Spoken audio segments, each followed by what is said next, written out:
Welcome back to my channel learners buddy.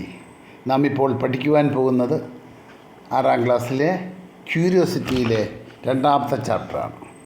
Text ബുക്കിൻ്റെ 14ാമത്തെ പേജിൽ നിന്നാണ് തുടങ്ങുന്നത്. നമുക്ക് നോക്കാം. How to group plants and animals. എങ്ങനെയാണ് പ്ലാന്റ്സിനെയും ആനിമൽസിനെയും ഗ്രൂപ്പ് ചെയ്യുന്നത്? How would you arrange your books and note books in groups. എങ്ങനെയാണ് നിങ്ങളുടെ ബുക്കും നോട്ട് ബുക്സും ഒക്കെ നിങ്ങൾ ഗ്രൂപ്പ് ചെയ്ത് വെക്കുന്നത്? Would arranging them in the groups help you better organise your school bag. School ബാഗിലായിട്ട് കൃത്യമായി എടുത്ത് വയ്ക്കാനായിട്ട് ഈ ഓർഗനൈസിങ് നിങ്ങളെ സഹായിക്കും. Now let us look at the world around us. നമ്മുടെ ചുറ്റുമുള്ള ലോകത്തെ നമുക്കൊന്ന് കാണാം. We are surrounded by a variety of plants and animals. നമ്മുടെ ചുറ്റും വൈവിധ്യമാർന്ന സസ്യങ്ങളും ജന്തുക്കളുമുണ്ട്. വിത്ത് ഡിഫറെൻറ്റ് ഫീച്ചേഴ്സ്, പല സ്വഭാവങ്ങളാണ്, പല തരത്തിലുള്ളവയാണവ. About which you have learned in section 2.1. അത് നിങ്ങൾ സെക്ഷൻ 2.1 പഠിച്ചിട്ടുണ്ട്. We can group them based on similarities and differences among them. അവയിൽ കാണുന്ന സാജാത്യത്തിൻ്റെയും വൈജാത്യത്തിൻ്റെ അടിസ്ഥാനത്തിൽ നമുക്കവയെ ഒന്ന് ഗ്രൂപ്പ് ചെയ്ത് നോക്കാം. Activity 2.3 let us group. നമുക്കൊന്ന് ഗ്രൂപ്പ് ചെയ്യാം. Collect pictures of various other plants and animals.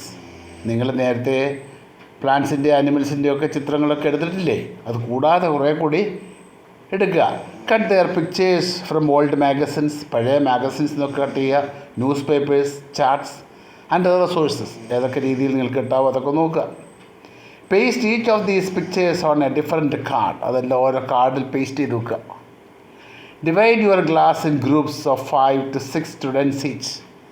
ക്ലാസ്സിൽ 5 or 6 കുട്ടികൾ ചേർന്നൊരു ഗ്രൂപ്പ് ഉണ്ടാക്കുക. ഓരോ ഗ്രൂപ്പ് ഉണ്ടാക്കുക.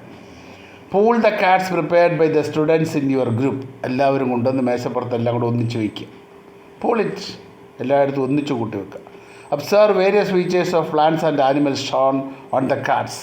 ആ കാർഡുകൾ കാണുന്ന ഓരോ പക്ഷിമൃഗാദികളുടെയും പ്ലാന്റ്സിൻ്റെയും ഒക്കെ പ്രത്യേകതകൾ നിങ്ങൾ നോട്ട് ചെയ്യുക, ഒബ്സർവ് ചെയ്യുക, നിരീക്ഷിക്കുക.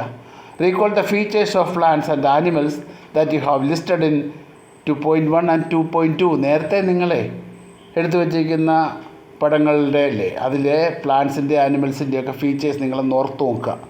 Group them on the basis of common features. പൊതുവായ ചില സ്വഭാവങ്ങളുടെ അടിസ്ഥാനത്തിൽ നിങ്ങൾ അവയെ ഗ്രൂപ്പ് ചെയ്യുക. Share and discuss the base of grouping you have made. ഏത് സ്വഭാവത്തിൻ്റെ അടിസ്ഥാനത്തിലാണ് നിങ്ങൾ ഗ്രൂപ്പ് ചെയ്തതെന്ന് നോക്കുക. With other groups in your class. പല ഗ്രൂപ്പുകളുണ്ടല്ലോ, പല 5-6 പേരുള്ള കുട്ടികളായുള്ള ഗ്രൂപ്പുകളായിട്ടുള്ള തിരിച്ചിരിക്കുന്നു. അവർ ഓരോരുത്തരുടെയും ഗ്രൂപ്പിംഗ് എങ്ങനെയുണ്ടെന്ന് നോക്കുക. You will be surprise to see that the basis used by different groups may vary. ഓരോരുത്തരും ഗ്രൂപ്പ് ചെയ്തിരിക്കുന്നത് വ്യത്യസ്തങ്ങളായ കാര്യങ്ങളുടെ അടിസ്ഥാനത്തിലാണ്. What do you think are the reason behind it. അതിന് കാരണം എന്താണ്? What are the reasons behind it. അതിന് കാരണം എന്താണ്? Different students might have chosen different common features. ഓരോ വിദ്യാർത്ഥികളും എടുത്തിരിക്കുന്നത് ഓരോ പ്രത്യേക സ്വഭാവങ്ങളനുസരിച്ചിട്ടാണ് ഫോർ ദ ഗ്രൂപ്പിംഗ്. ആ ഗ്രൂപ്പിങ്ങിന് വേണ്ടി ഏതെങ്കിലും പ്രത്യേക ഫീച്ചേഴ്സ് എടുക്കുന്നു. അത് വ്യത്യാസപ്പെട്ടവയാണ് ഓരോ കുട്ടികളിലും. For example, some students may have chosen the height of the plants. ചിലരാണ് പ്ലാന്റ്സിൻ്റെ ഉയരത്തിൻ്റെ അടിസ്ഥാനത്തിലാണ് അവർ ഗ്രൂപ്പ് ചെയ്തത്. As the base of grouping while others might have chosen presence of or absence of flowers. വേറെ ചിലർ ഗ്രൂപ്പ് ചെയ്ത് അങ്ങനെയല്ല. അവർക്ക് പൂക്കളുണ്ടോ പൂക്കളില്ലയോ എന്ന് നോക്കിയാണ് അവർ ഗ്രൂപ്പ് ചെയ്തത്. ഫിഗർ 2.2 കാണിക്കുന്നത് some possible criteria of grouping of plants and animals. ചില പോസിബിൾ ക്രൈറ്റേറിയ അവിടെ കാണിക്കുന്നത്. എന്താണ് ഈ criteria? Criteria means standards, rules or conditions. ആ ചില കണ്ടീഷൻസാണ് ഇവിടെ കാണിക്കുക, അല്ലെ ചില റൂൾസാണ് എഴുതിയിരിക്കുന്നത്. ഒന്ന്, presence or absence of flowers. പൂക്കളുണ്ടോ ഇല്ലയോ എന്നതിൻ്റെ അടിസ്ഥാനത്തിൽ. വേറെ ചിലത് ഹാർഡ് ഓർ സോഫ്റ്റ് സ്റ്റെമ്മിൻ്റെ അടിസ്ഥാനത്തിൽ. ഹാർഡ് സ്റ്റെമ്മാണോ സോഫ്റ്റ് സ്റ്റെമ്മാണോ എന്നതിൻ്റെ അടിസ്ഥാനത്തിൽ. കട്ടിയുള്ള തടിയാണോ കട്ടി കുറഞ്ഞ തടിയാണോ അല്ലെ മൃദുവായ തടിയാണോ എന്നതിൻ്റെ അടിസ്ഥാനത്തിൽ. ഈറ്റിംഗ് ഹാബിറ്റ്സ് വെച്ച് നമുക്കതിനെ ഓരോന്ന് വേർതിരിക്കാം. Place the leave. അവ ജീവിക്കുന്ന സാഹചര്യങ്ങൾക്കനുസരിച്ച് ആ സ്ഥലത്തിൻ്റെ അടിസ്ഥാനത്തിൽ നമുക്കതിനെ സെപ്പറേറ്റ് ചെയ്യാം, ഗ്രൂപ്പ് ചെയ്യാം.